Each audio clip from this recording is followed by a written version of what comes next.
Hello ನಮಸ್ತೆ ಎಲ್ರಿಗೂ. ಹೇಗಿದ್ದೀರಿ ಎಲ್ಲರೂ ಆರಾಮಾಗಿದ್ದೀರಿ ಅಂತ ಭಾವಿಸ್ತೇನೆ.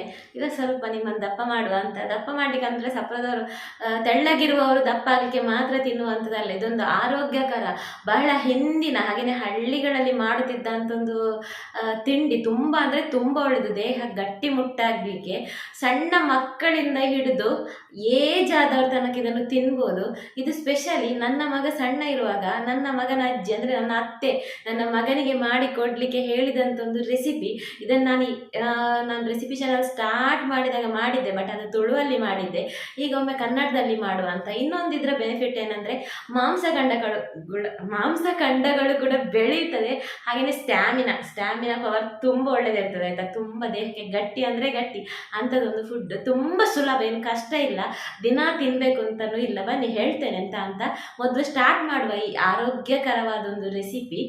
ಇದನ್ನು ನಾನು ತುಳು ಚಾನಲಲ್ಲಿ ಮಾಡಿದ್ದಾಗ ನನ್ನ ಸ್ಟೂಡೆಂಟ್ಸ್ ತುಂಬ ಮಂದಿ ಇದನ್ನು ಟ್ರೈ ಮಾಡಿದ್ರು. ಸೊ ನೀವು ಕೂಡ ಇದನ್ನು ಟ್ರೈ ಮಾಡಿ ಒಮ್ಮೆ ತಿನ್ನಿ. ಆಮೇಲೆ ನನಗೆ ಆವಾಗಲೇ ಕಮೆಂಟ್ ಹಾಕಬೇಡಿ, ರಿಸಲ್ಟ್ ನೋಡಿ ನೀವು ತುಂಬ ವೀಕ್ ಅಂತ ಇದ್ದವರು ಸ್ವಲ್ಪ ಸ್ಟ್ಯಾಮಿನಾ ಇದೆ ಈಗ ಅಂತ ನಿಮಗೆ ಫೀಲ್ ಆಗ್ತದೆ ನೋಡಿ, ಆವಾಗ ಕಮೆಂಟ್ ಹಾಕಿ. ಮಾಂಸಖಂಡಗಳು ಬೆಳೆದಿದೆ, ನಾನು ಸ್ವಲ್ಪ ದಪ್ಪ ಆಗಿದ್ದೇನೆ ಅಂತೆಲ್ಲ ಆಗುವಾಗ ಹಾಗೆ ಕಮೆಂಟ್ ಹಾಕಿದ್ರು ಸಾಕು. ಈ ಹಿಂದೆ ದಪ್ಪ ಆಗೋದಕ್ಕೆ ಮಾಡಿದ ವಿಡಿಯೋಕ್ಕೆ ತುಂಬ ಅಂದರೆ ತುಂಬ ಒಳ್ಳೆ ರೆಸ್ಪಾನ್ಸ್, ಫೀಡ್ಬ್ಯಾಕ್ಸ್, ಎಷ್ಟು ಮಂದಿ ದಪ್ಪ ಆಗಿದ್ದೀನಿ ಅಂತೆಲ್ಲ ಹೇಳಿದಿರಿ. ತುಂಬ ಖುಷಿ ಆಯಿತು. ಹಾಗೆ ಇದರಲ್ಲಿ ಯಾವುದು ಸೈಡ್ ಎಫೆಕ್ಟ್ ಕೂಡ ಇಲ್ಲ, ಎಂತ ಇಲ್ಲ, ಏನಾಗುದಿಲ್ಲ, ಆರೋಗ್ಯಕರ. ತುಂಬ ಆಯಿತು ಮಾತಾಡಿದ್ದು. ಬನ್ನಿ ಶುರು ಮಾಡುವ ಇವತ್ತಿನ ವಿಡಿಯೋ.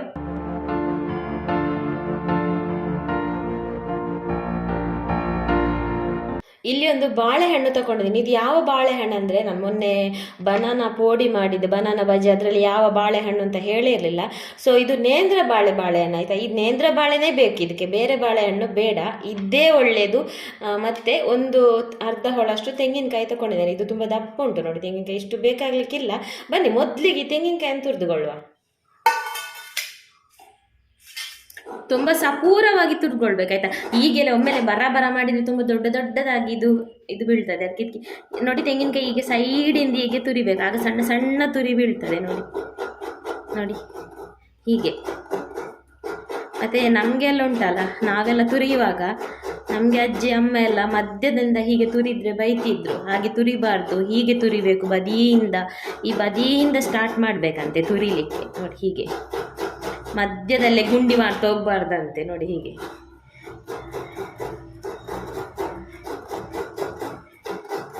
ನಮಗೆ ಒಂದು 4-5 ಸ್ಪೂನ್ ತೆಂಗಿನ ತುರಿ ಸಾಕು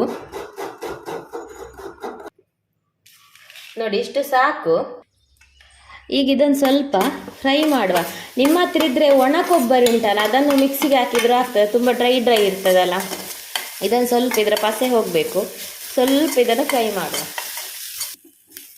ಈಗ ನೋಡಿ ಫ್ರೈ ಆಯಿತು, ತೆಗೆಯುವ. ಈಗ ಇಲ್ಲಿ ಸ್ವಲ್ಪ ಬೆಲ್ಲ ಹಾಕ್ಕೊಳ್ಳಿ. ಈ ಬೆಲ್ಲಕ್ಕೆ ಸ್ವಲ್ಪ ನೀರು ಹಾಕ್ಕೊಳ್ಳಿ, 1 ಸ್ಪೂನಷ್ಟು. ನಾನಿಲ್ಲಿ ಬೆಲ್ಲ ಸ್ವಲ್ಪನೇ ತಗೊಂಡಿದ್ದೇನೆ, ಯಾಕೆ ಅಂದರೆ ಆ ಬಾಳೆಹಣ್ಣು ಉಂಟಲ್ಲ ತುಂಬ ಹಣ್ಣಾಗಿದೆ, ಅದಕ್ಕೋಸ್ಕರ. ನಿಮಗೆ ಬಾಳೆಹಣ್ಣು ಸ್ವಲ್ಪ ಗಟ್ಟಿ ಇದ್ದರೆ ಜಾಸ್ತಿ ಬೆಲ್ಲ ಹಾಕ್ಬೋದು. ನಾನಿಲ್ಲಿ 2 ಸ್ಪೂನಷ್ಟು ಬೆಲ್ಲ ಹಾಕಿದ್ದೇನೆ. ಈ ಬೆಲ್ಲ ಈ ರೀತಿ ಕರಗುವಾಗ ಈ ತೆಂಗಿನಕಾಯನ್ನು ಕೂಡ ಮಿಕ್ಸ್ ಮಾಡುವ. ಮತ್ತು ಬೆಲ್ಲ ಜಾಸ್ತಿ ಆದರೆ ಉಂಟಲ್ಲ, ಹೇಳ್ತೇನೆ ಮತ್ತೆ ಎಂತ ಆಗ್ತದೆ ಅಂತ, ಎಲ್ಲ ನೀರಾಗಿ ಹೋಗ್ತದೆ ನೋಡಿ. ಇಷ್ಟು ನಮಗೆ ಮಿಕ್ಸ್ ಆದರೆ ಸಾಕು ನೋಡಿ. ಬಾಳೆಹಣ್ಣು ಕೂಡ ಒಳ್ಳೆ ಸಿಹಿಯಾಗಿದ್ದರೆ, ಒಳ್ಳೆ ಹಣ್ಣಾಗಿದ್ದರೆ ನಮಗೆ ಇಷ್ಟೇ ಬೆಲ್ಲ ಸಾಕಾಗ್ತದೆ. ಇನ್ನು ನಿಮಗೆ ಸಿಹಿ ಜಾಸ್ತಿ ಬೇಕಾದ್ರೆ ಹಾಕ್ಕೊಳ್ಳಿ, ಏನಾಗೋದಿಲ್ಲ. ಈಗ ಇದಕ್ಕೆ ಸ್ವಲ್ಪ ಡ್ರೈ ಫ್ರೂಟ್ಸ್ ಹಾಕ್ಕೊಳ್ಳಿ, ಯಾವುದು ಬೇಕಾದರೂ ಹಾಕ್ಬೋದು. ನಾನಿಲ್ಲಿ ಬಾದಾಮು ಮತ್ತು ಸ್ವಲ್ಪ ಗೇರು ಬೀಜ ಸಣ್ಣದಾಗಿ ಕಟ್ ಮಾಡಿ ಹಾಕಬೇಕು. ಹಾಗೆಯೇ ಸ್ವಲ್ಪ ದ್ರಾಕ್ಷಿ. ಗ್ಯಾಸ್ ಆಫ್ ಮಾಡುವ ನೋಡಿ. ಸ್ವಲ್ಪ ಬೆಲ್ಲ ಜಾಸ್ತಿ ಹಾಕಿದರೆ ಒಳ್ಳೆ ಮೆಲ್ಟ್ ಆಗ್ತದೆ, ಸ್ವಲ್ಪ ಅಂಟು ಥರ ಬರ್ತದೆ. ನಾನಿಲ್ಲಿ ಬೆಲ್ಲ ಕಡಿಮೆ ಹಾಕಿದಲ್ಲ, ಅದರಿಂದ ಈ ರೀತಿ ಡ್ರೈ ಇದೆ. ಇದೆಲ್ಲ ಮಿಕ್ಸ್ ಆದಮೇಲೆ ತೆಗೆಯುವ. ಗ್ಯಾಸ್ ಆಫ್ ಮಾಡಿದ್ದೇನೆ, ಈಗ ಗ್ಯಾಸ್ ಆನ್ ಇಲ್ಲ ನೋಡಿ. ಈಗ ಈ ಬಾಳೆಹಣ್ಣನ್ನು ತಗೊಳ್ಳಿ ನೋಡಿ, ತುಂಬ ಹಣ್ಣಾಗಿದೆ ನೋಡಿ, ತುಂಬ ಮೆದುವಾಗಿದೆ, ಅದಕ್ಕೆ ನಾನು ಬೆಲ್ಲ ಸ್ವಲ್ಪ ಹಾಕಿದ್ದು. ಈಗ ಈ ಬಾಳೆಹಣ್ಣನ್ನು ಉಂಟಲ್ಲ ಈ ರೀತಿ ಸೀಳುದಂದರೆ ಆ ಸೈಡಿಗೆ ಬರಬಾರ್ದು, ಈ ಸೈಡು ಮಾತ್ರ.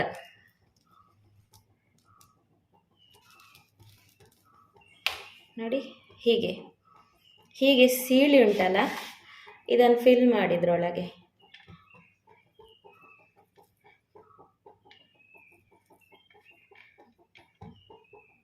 ತಣ್ಣಗೆ ಆಗಬೇಕಾಯ್ತಾ.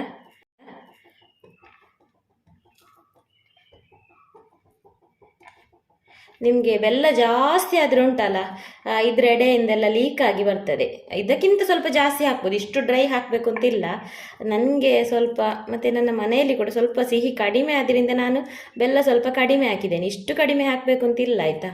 ಮಾಡಿದ ಮೇಲೆ ನಾವು ತಿನ್ನಬೇಕಲ್ಲ, ಇಷ್ಟ ಇಲ್ಲ ಸಿಹಿ ಇಷ್ಟ ಇಲ್ಲ ಅಂತ ಬಿಸಾಡಬಾರ್ದಲ್ಲ. ಅದಕ್ಕೋಸ್ಕರ ಇಲ್ಲಿ ನಾನು ಬೆಲ್ಲನೇ ಸ್ವಲ್ಪ ಹಾಕಿದ್ದೇನೆ. ನೋಡಿ ಇದನಿಗೆ ಫಿಲ್ ಮಾಡೋದು. ಬೆಲ್ಲ ಮಾತ್ರ ಉಂಟಲ್ಲ ನೀರು ಹಾಕಿ ಒಳ್ಳೆ ಬಿಸಿ ಆಗಲಿ ಆಯ್ತು, ಇಲ್ಲಾಂದರೆ ಎಲ್ಲ ಬೆಲ್ಲ ನೀರಾಗಿ ಹೋಗ್ತದೆ. ಬೆಲ್ಲ ಮೆಲ್ಟ್ ಆಗಬೇಕಾಯ್ತಾ. ಸರಿಯಾಗಿ ನಾನು ಹೇಳಿದೆಲ್ಲ ಕಿವಿ ಕೊಡಿ, ಸರಿಯಾಗಿ ಮಾಡಿ ತಿನ್ನಿ, ಒಟ್ಟಾರೆ ಮಾಡಿ ವೇಸ್ಟ್ ಮಾಡಬೇಡಿ. ನೋಡಿ ಈಗ ಫಿಲ್ ಆಯ್ತಲ್ಲ. ಈಗ ಇದನ್ನುಂಟಲ್ಲ ಈ ರೀತಿ ಒಂದು ಇಡ್ಲಿ ಪಾತ್ರೆಯಲ್ಲಿ ಸ್ವಲ್ಪ ನೀರಿಡಿ, 1 ಗ್ಲಾಸ್ ಅಷ್ಟು. ಈ ಬಾಳೆಹಣ್ಣನ್ನು ಫಿಲ್ ಮಾಡಿದ ಬಾಳೆಹಣ್ಣನ್ನು ಇಡಿ, ಬೇಕಾದರೆ ಒಂದು ಬಾಳೆ ಎಲೆ ಅಡಿಗೆ ಹಾಕ್ಬೋದು. ಆನಂತರ ಇದನ್ನುಂಟಲ್ಲ ಒಂದು 5-6 ನಿಮಿಷ ಬೇಯಿಸಿ.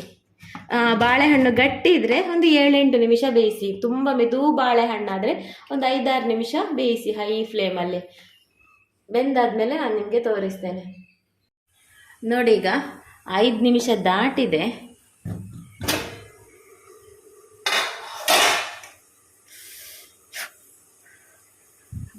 ಬಿಸಿ ಉಂಟು ನೋಡಿ, ಬೆಂದಿದೆ ಸಾಕು. ಈ ತೆಂಗಿನಕಾಯಿ ಮಾತ್ರ ಬೇಯಲಿಕ್ಕೆ, ಮತ್ತು ಬಾಳೆಹಣ್ಣು ಸಾಫ್ಟ್ ಇರ್ತದೆ, ಬೇಗ ಬೇಯ್ತದೆ. ಈಗ ಸಾಕು, ಗ್ಯಾಸ್ ಆಫ್ ಮಾಡುವ.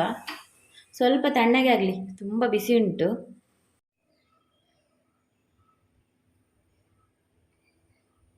ನೋಡಿ ಬೆಲ್ಲ ತುಂಬ ಜಾಸ್ತಿ ಆದರೆ ಉಂಟಲ್ಲ ಎಲ್ಲ ಇಳಿದು ಹೋಗ್ತದೆ. ಇದಕ್ಕಿಂತ ಸ್ವಲ್ಪ ಜಾಸ್ತಿ ಹಾಕಿ, ಆಗಲೇ ಹೇಳಿದೆ ನೋಡಿ. ನೋಡಲಿಕ್ಕೆ ಎಷ್ಟು ಚಂದ ಕಾಣ್ತಾ ಉಂಟು, ಹಾಗೆಯೇ ಆರೋಗ್ಯಕ್ಕೆ ತುಂಬ ಚಂದ, ಒಳ್ಳೆ ಸ್ಟ್ಯಾಮಿನಾ ಫುಡ್ ಇದೊಂದು. ನೋಡಿ ಭಾರಿ ಒಂದು ಒಳ್ಳೆ ಫುಡ್ ಇದು, ತುಂಬ ಒಳ್ಳೆಯದು. ಒಮ್ಮೆ ದಿನ ತಿನ್ನಬೇಕು ಅಂತಿಲ್ಲ, ವಾರದಲ್ಲಿ 2 ಸಲ ಅಥವಾ 3 ಸಲ ತಿನ್ನಿ ಸಾಕು, ಚೇಂಜಸ್ ನಿಮಗೆ ಗೊತ್ತಾಗ್ತದೆ. ಮುಂಚಿನವರೆಲ್ಲ ಗಟ್ಟಿ ಇರ್ತಿದ್ರು, ಹಾಗೆಯೇ ಮಕ್ಕಳಿಗೆ ದೇಹ ಬೆಳಿಲಿಕ್ಕೆ, ಅಂದರೆ ಮಾಂಸಖಂಡಗಳು ಬೆಳಿಲಿಕ್ಕೆ, ಹಾಗೆಯೇ ಶಕ್ತಿ ಇರಲಿಕ್ಕೆ, ನಡಿಲಿಕ್ಕೆ ಸ್ಟಾರ್ಟ್ ಮಾಡೋ ಮಕ್ಕಳಿಗೆಲ್ಲ ಕಾಲಲ್ಲೆಲ್ಲ ಬಲ ಬೇಕಲ್ಲ, ಅದಕ್ಕೆ ಹಾಗಂತ ಮಕ್ಕಳೇ ತಿನ್ನಬೇಕು ಅಂತಿಲ್ಲ, ಎಲ್ಲರೂ ತಿನ್ಬೋದು. ಅಂಥದ್ದೊಂದು ಒಳ್ಳೆ ಆರೋಗ್ಯಕರ ರೆಸಿಪಿ ಇದು. ಒಮ್ಮೆ ಟ್ರೈ ಮಾಡಿ, ಹಾಗೆಯೇ ತಿನ್ನಿ.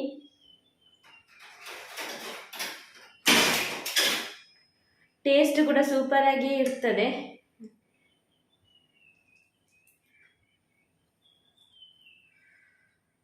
ಜೊತೆಗೆ ತಿನ್ಬೇಕು, ಅದನ್ನು ಬಿಡಿಸಿ ಡ್ರೈ ಫ್ರೂಟ್ಸು ತೆಂಗಿನಕಾಯಿ ಎಲ್ಲ ಜೊತೆಗೆ ತಿನ್ನಬೇಕು. ಹೀಗೆ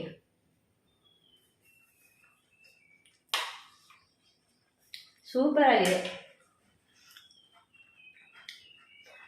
ಬಾಳೆಹಣ್ಣು ಒಳ್ಳೆ ಬೆಂದ್ರಿಂದ ಒಳ್ಳೆ ಸಿಹಿ ಉಂಟು. ಬಾಳೆಹಣ್ಣು ಒಳ್ಳೆ ಹಣ್ಣಾದ್ರಿಂದ ಸ್ವಲ್ಪ ಸಿಹಿ ಉಂಟು. ಈ ನೇಂದ್ರ ಬಾಳೆಹಣ್ಣು ಉಂಟಲ್ಲ ಅಷ್ಟೊಂದು ಹಣ್ಣಾಗುದಿಲ್ಲ, ಸ್ವಲ್ಪ ಗಟ್ಟಿ ಇರ್ತದಲ್ಲ, ಆ ಬಾಳೆಹಣ್ಣು ಹುಳಿ ಆಗ್ತದೆ ಆಯ್ತಾ. ಯಾವಾಗಲೂ ನಾನು ಮಾಡೋದು ಇದು ಸಿಹಿ ಸೂಪರಾಗಿ ಆಗೋದಿಲ್ಲ, ಯಾಕೆಂದರೆ ಒಮ್ಮೊಮ್ಮೆ ಗಟ್ಟಿ ಇರ್ತದೆ, ಹುಳಿ ಆಗ್ತದೆ. ಇವತ್ತು ತುಂಬ ಬಾಳೆಹಣ್ಣು ಮೊನ್ನೆ ತಂದಿತ್ತದ್ದು, ಒಳ್ಳೆ ಮೆದುವಾಗಿ ಒಳ್ಳೆ ಹಣ್ಣಾಗಿದೆ, ಆದ್ದರಿಂದ ಸೂಪರ್ ಆಗಿದೆ. ನೀವು ಕೂಡ ಮಾಡಿ ತಿಂತ ಇರಿ, ಸ್ಟ್ಯಾಮಿನಾ ತುಂಬಿರಿ ಆಯ್ತಾ. ಹಾಗಾದರೆ ನಾನು ಸಿಗ್ತೇನೆ ಮುಂದಿನ ವಿಡಿಯೋದಲ್ಲಿ. ಅಷ್ಟೇ ತನಕ take care, by, thanks for watching.